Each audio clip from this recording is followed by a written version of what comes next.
In a previous video, I shared how to make a classic daisy starter for your Viking knit chains. This time, I want to share two more alternatives that you can make very quickly and easily. The first one uses paper clips as petals. To make this, you position the paper clips around the dowel and hold them in place with masking tape or an elastic band. Now, the pros of this are that the petals are all nice and even. One of the complaints that people have about the daisy starter is that it can be challenging to get all of the petals to be the same length and then to get them all evenly lined up.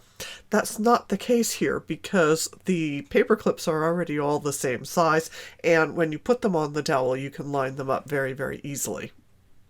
The cons are that this can be fiddly to try and set up on a skinny dowel, although you can mitigate that a little bit by using smaller paper clips.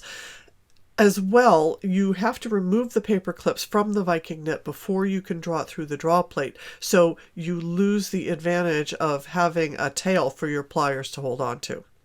The second alternative is to make a flattened coil like this one and attach this to the top of your dowel with a bit of masking tape. So you coil some wire on a knitting needle and then stretch it out and flatten it with your fingers and wrap it around the dowel and then add the tape. As you can see, it is easy to make, but you still need to be a little bit careful because it can be a little bit bulky. Now, regardless of which alternative you use, I still recommend that you create a little bit of starter knitting to help you work out your tension and get your ribbing straight before you switch over into your good metal. Let me know in the comment section how this works out for you. Thanks for watching. I'll see you next time.